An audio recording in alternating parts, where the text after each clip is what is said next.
So I've got all my reference images.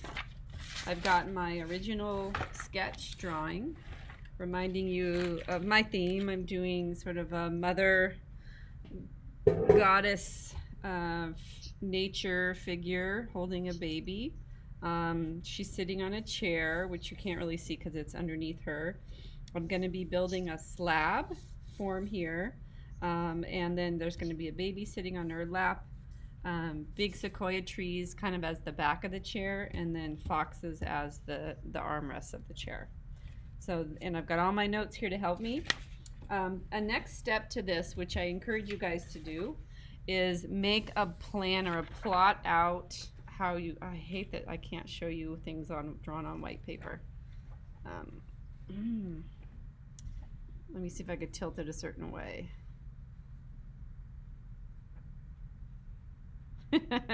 Okay, that's as good as it's going to get. So basically what I've done here is I've made a plan for myself. I've sectioned out the drawing, right? What am I doing for each thing and how am I building it? So I'm going to do slabs for the base. The chair is going to be 2 pinch pots that I attach together. It's going to be like a big sort of cushiony kind of chair. The body, the hips, the torso, and the shoulders and the head are all going to be different size pinch pots. The arms and the upper arm, forearm are going to be hollow coils. The legs are going to be hollow coils. The calves and the feet will probably just be solid. And then the trees are going to be hollow coils as well. So if you make a plan for yourself, you can make all of these pieces separately and then attach them when they're ready to be attached. This is a really good strategy for building something this complicated. Okay? So, what do I need to get started? Obviously, your reference images. You need a board. You need paper on that board. I would prepare to have a trash bag or some type of plastic ready to go to wrap up your piece. You do need clay. Now remember, these pieces are going to be small. I don't want them to be big. I can't remember what I said in the lecture, but I don't really want them to be bigger than like 8 inches. So pretty tiny little pieces, because I don't want you to run out of clay, and I also, I don't want you to be dealing with gravity issues and things collapsing on you. I'm digging our clay here. This is always so exciting, the start of a new project. Now I have a wire tool. You do not have a wire tool unless you bought one yourself. So you can just rip off a chunk of clay. I would take a pretty substantial amount for today because we're going to be building a bunch of forms. Remember, always bag up your clay. I don't want to leave it sitting open. I'm going to do a little bit of wedging here because it's been sitting around for a while and there might be chunks in there from previous projects. So I use gravity, I use the table to compress. Then I'm going to do a little bit of a wedge here just to get it all mixed in. I'm doing chrysanthemum wedging right now. I can even hear it popping, which means there's air bubbles in there. Okay. And then I do another round of dropping compression.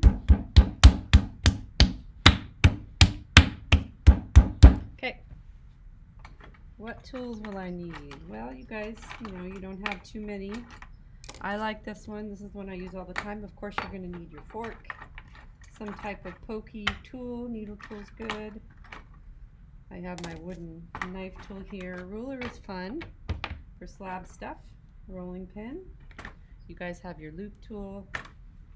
And you also have your plastic scraper tool. I have my metal scraper tool.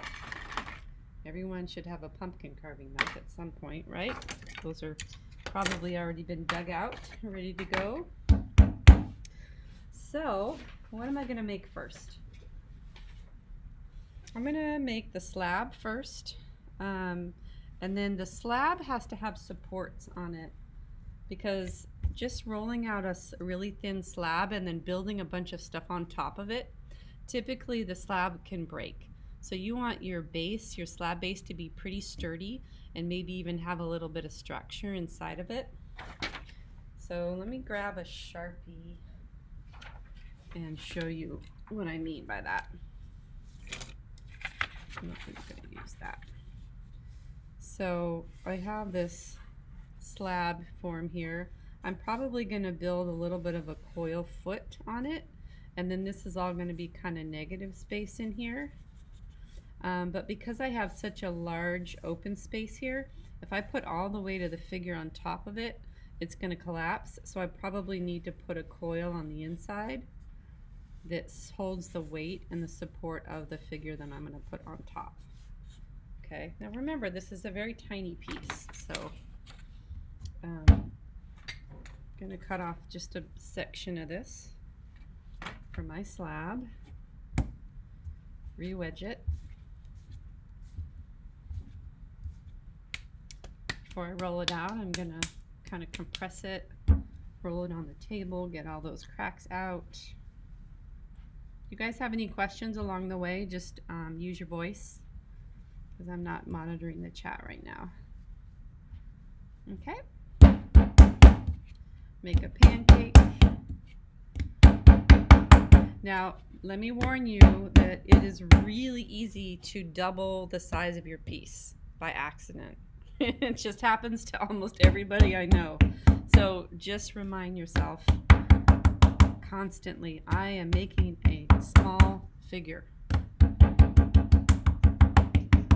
Okay, so if you want to be meticulous about this and you like things to be even and perfect, you could get something to trace that is perfectly round or oval or whatever. I'm not like that right now for this piece, so I'm gonna just kind of eyeball it. And I'm gonna cut out a nice little oval shape. Always save your clay scraps, put them back into your chunk. Okay, so now I have this nice little slab. Now I want to elevate it a little bit because I think it'll look nicer. So I'm going to score at my edge. This is the bottom piece. Actually, I'm going to score the whole thing because I'm going to put that structure piece in the middle. Okay, I'm going to put that aside, and then I'm going to roll a coil out to create the foot part. So to roll a coil, you want to squish your clay into a tube, make it as even as you can, and then remember you're spreading your fingers out and you're putting pressure where it's thickest. You're not pushing too hard because you don't want it to turn into a geometric form. You're letting the table basically sculpt this coil. Over time, you know, if you do this a ton of times, it becomes instinct, and you can roll out pretty perfect little coil. I'm going to go ahead and roll it flat just a little bit so that it's nice and even when I attach it to my slab. Now, not all of you are doing the same thing, right? We're all kind of sculpting different things. So you might not even be making a base, and that is fine. But if you are, I want to show you how to do it. Okay, so now I'm going to take this, take my paintbrush, put a little water on the edge, put a little water on my scored coil, and then I'm going to feed this onto my slab. I'm sort of pinching and compressing as I go. Not going to use this whole thing.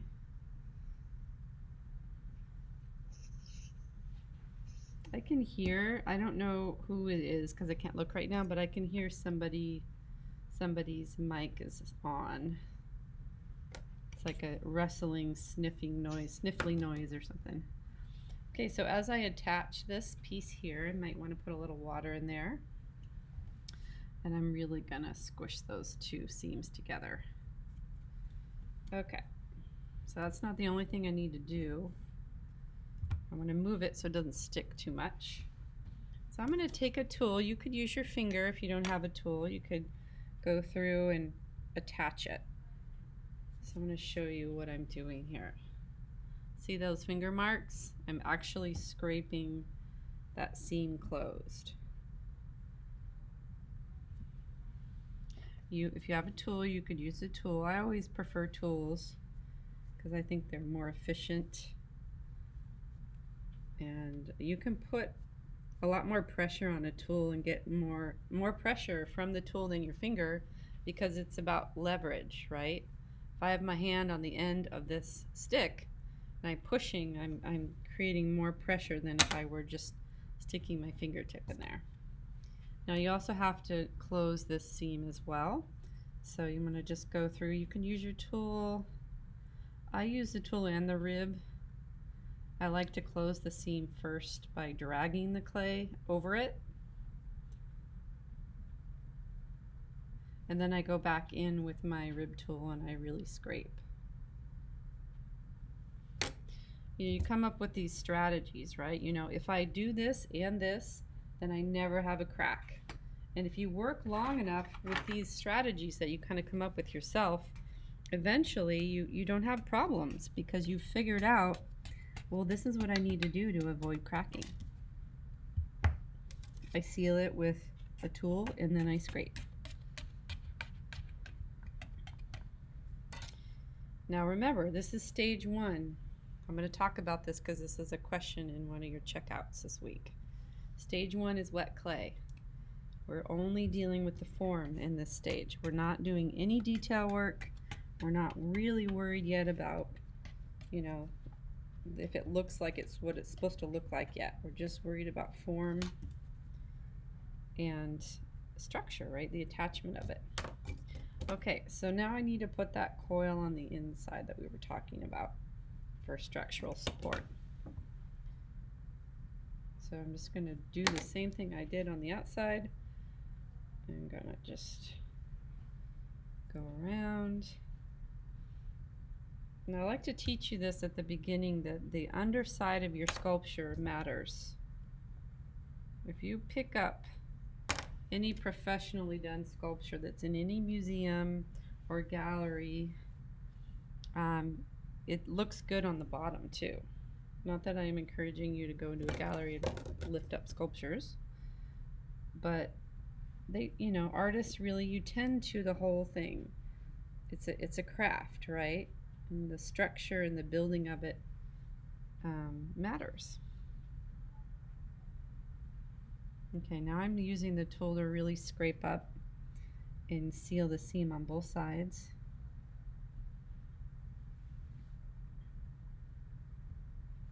Plenty of clay right there to do it. I'm going to kind of clean this up a bit, even up that coil so it looks good. It's really kind of the foot of my sculpture,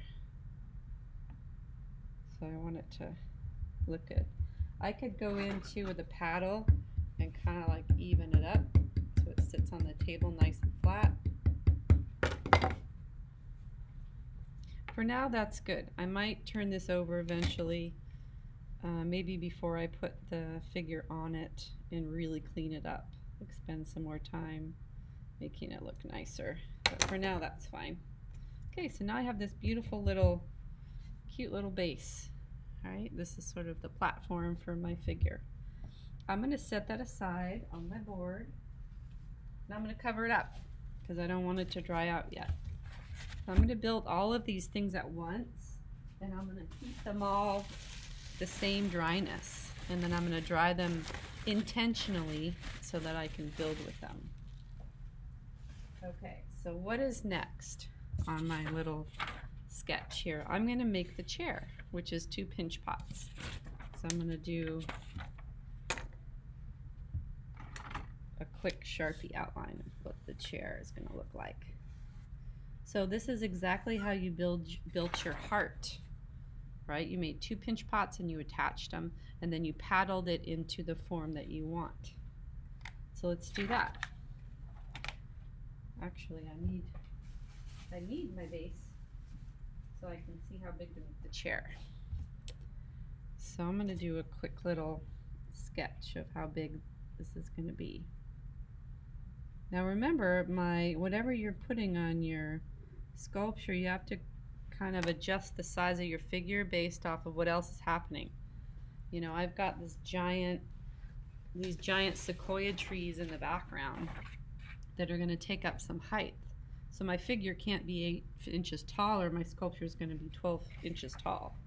So my figure is probably going to be only like 6 inches tall, maybe 5 inches. And then so my chair is going to be even tinier. So this is fun. I don't really normally work in these smaller figurine sizes, so this is really fun and challenging. Okay, so remember, to make pinch pot you need a hollow form. You need 2 pinch pots, same size, and then you just stick your thumb in the middle and you pinch around. This is going to be a lot easier than the heart because it's so much smaller. Curve up the edge. Make sure it's like the size you want it to be.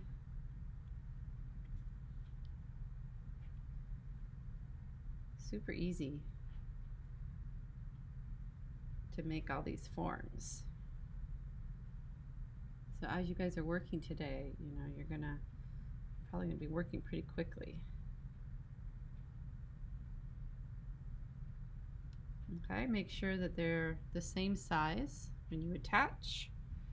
You can use a needle tool if it's too tiny, or you can use a fork.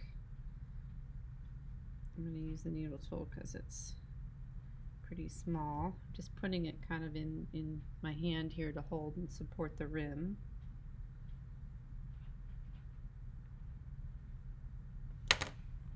A little bit of water, both sides.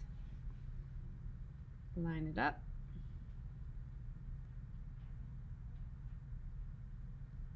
Just a gentle kind of tap to get it to close in on itself.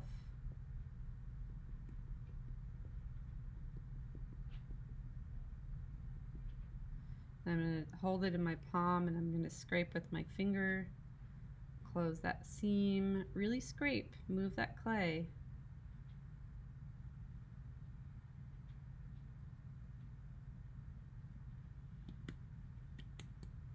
And take your scraper tool, whichever one you have, and spend a little time really sealing that, scraping all around, get rid of all the little divots and cracks. And then because it's so tiny, you can even roll it on the table, make it nice and smooth and round.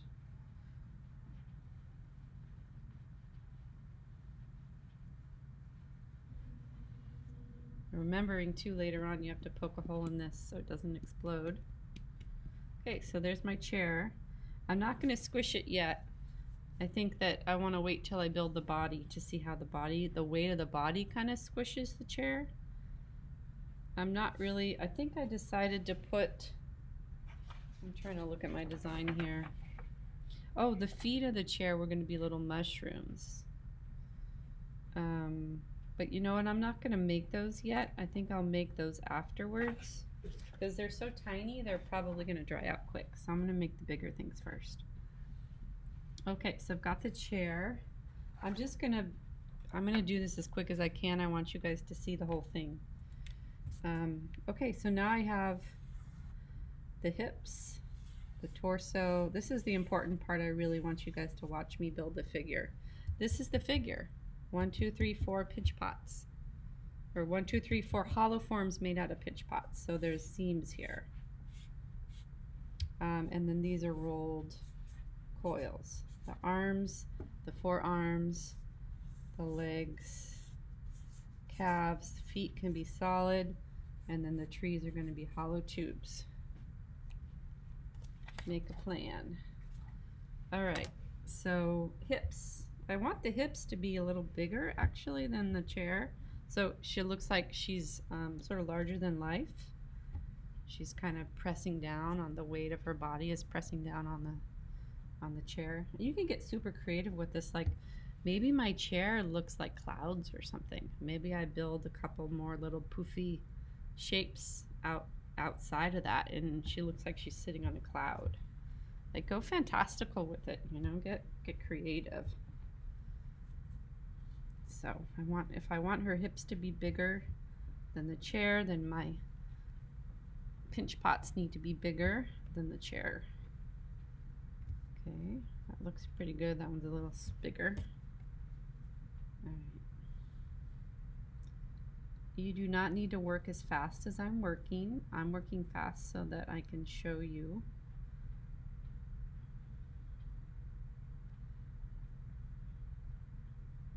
Think about the form that you're working on too. Maybe it's an oval instead of a circle. So remember, with the pinch pot, you start off at the tip here, and then you work your way down the walls here, and you kind of curve up the rim. Is that bigger? Yep. Check in with yourself again. Is this going to be taller than 8 inches? Those are her hips, right? And we still need a torso, and we still need shoulders, and we still need a head. So now she's getting pretty tall. I have a feeling I'm going to have to dwarf the sequoia trees. Okay, so here we go. So you might be asking, well, why can't I just build it up as I go, you know? It's just another technique, but this is a really good way of assuring that all of your forms are hollow and they're not going to be too thick anywhere. If you just start adding clay and chunks to build up your figure, you're going to have areas that are way too thick, and you're going to kind of forget where they're too thick, and then you're going to get explosions. So this is really a very strategic way of making your figure hollow and not having to worry about it being too thick. We can add more details on top of these hollow forms. We will add clothes, and you know, our fantastical elements will have clay added to them, like if we added wings or objects, whatever you're doing. Okay, same technique. Close that seam, scrape it. When you're scraping, if you find that you have kind of a bump, scrape it off. If you find that you have a divot, scrape off some clay and put that clay in the divot. Divot is a hole or a concave area. Okay, scrape it all around. Use your surface to smooth it out.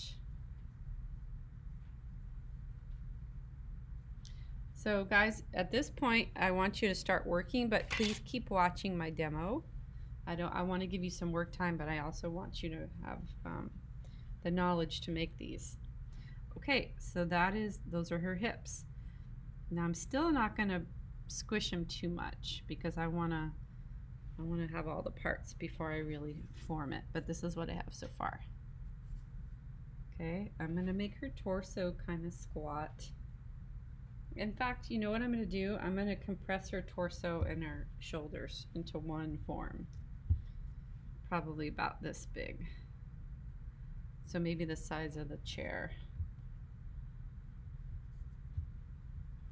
Do I have any questions? Okay. So these are the shoulders. Remember, when you make your balls for your pinch form, make sure it's nice and compressed before you open it up, or you're just going to get a lot of cracking. Hopefully your clay is still pretty moist. It hasn't dried out. Now this form could be a little bit longer, right? Because we're making the shoulders and the torso, not the hips. So think about that when you're pinching it out. How do we change the form of that pinched pot?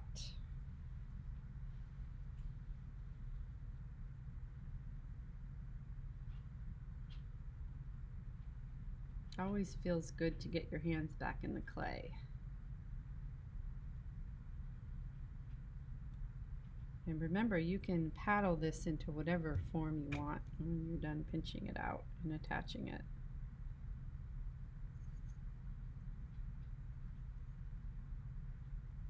So I want you to build all of these forms before you attach anything and do any detail. Break up your sculpture into sections. Okay, this is my torso and my shoulders. I want to get it put together first.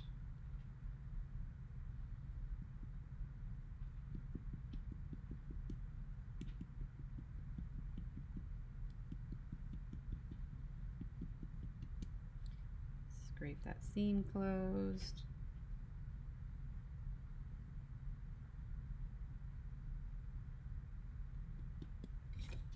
Don't forget this step, because once you start to push on that compressed area, your seam could open up again if you don't really scrape.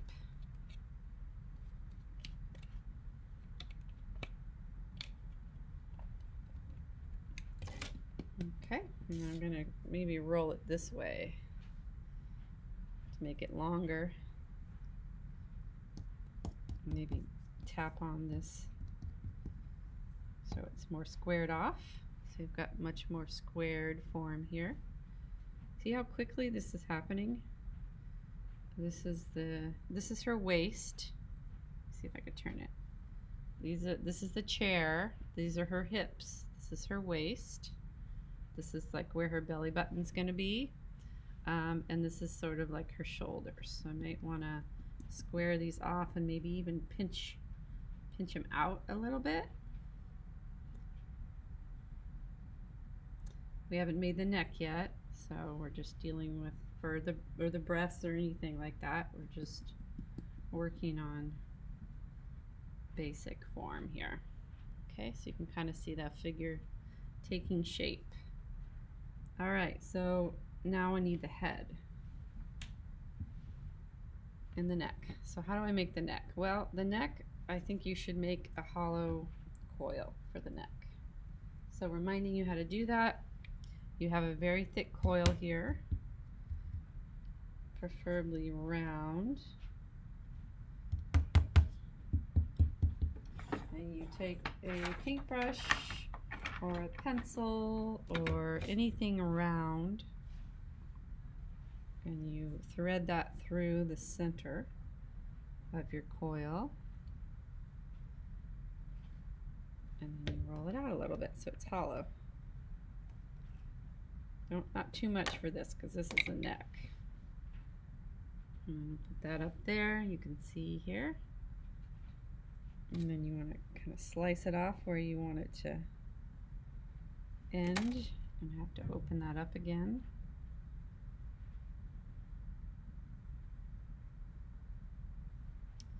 Okay, so there's the neck.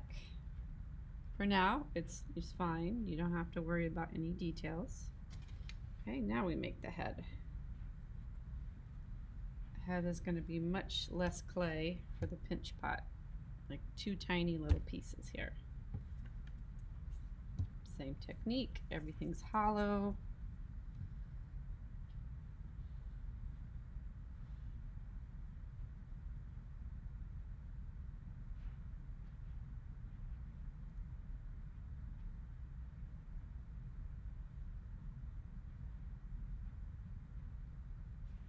Now before I even waste time on this, I want to make sure it's big enough. It might not be big enough. Nope, need more clay.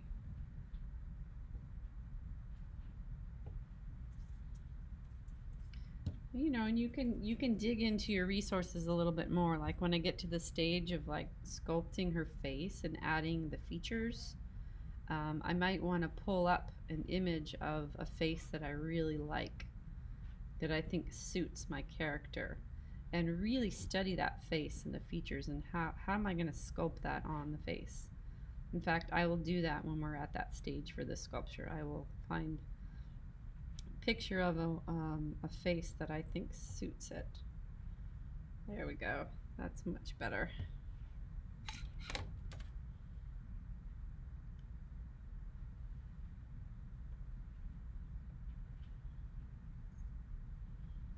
Okay, so I'm almost done with this demo for today. I do want to show you how to make the hollow limbs. And then I want you to just work for the rest of class and then post a picture of whatever you have. Could even just be the start, one of your pinch forms. It's fine, as long as you've got your hands in the clay and you're getting started. If you haven't submitted your drawing yet for a grade, do that as soon as class is over right now, because today is the Friday before break was the last day to submit late work, and today is the very last day that I'm actually going to go in and update your grades. After today, I'm not going to go back and do it again. So I technically shouldn't even be letting you turn anything in today, but I'm telling you can, because I think the drawing was pretty high in points for drawing in your research. Okay, so now I have the head. So, you know, the neck is a little big right now. Maybe I don't like that. I can cut it down later. It doesn't matter at the moment. We're just doing our parts. All right, so how do I make the limbs? The same way I made the neck. I'm gonna roll out a coil. I'm really gonna think about the size of the limbs. And she needs legs too, right? She needs thighs that come out, and then calves and feet. So I'm going to think about what size I want those to be. I'm going to start with the thighs.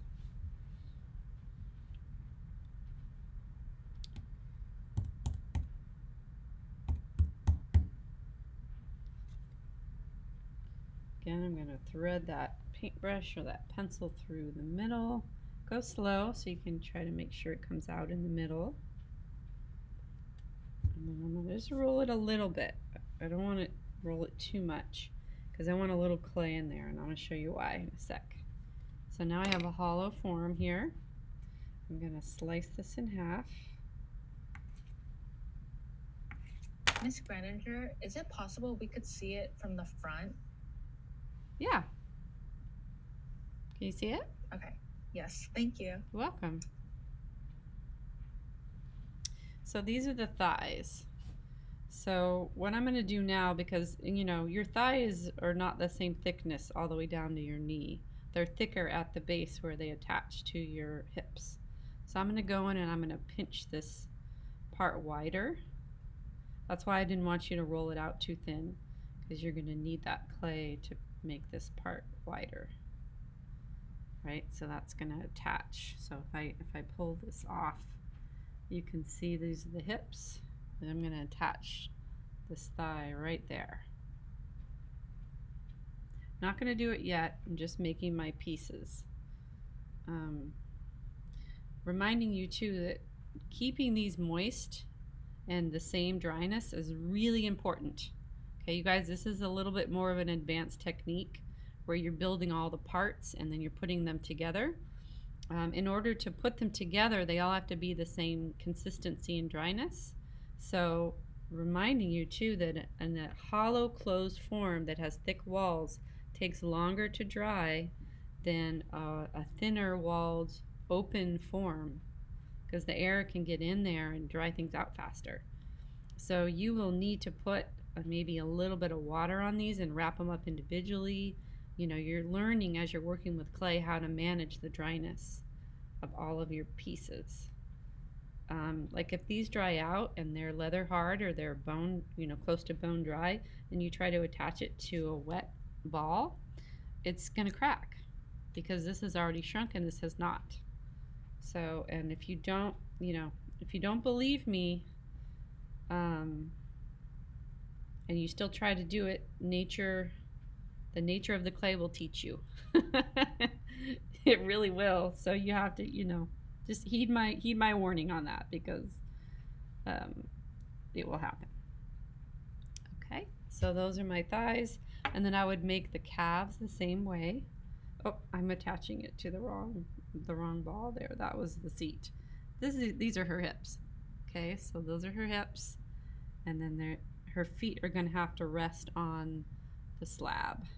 So just make all your parts. So I would make the arms this way. I would make the tree limbs this way.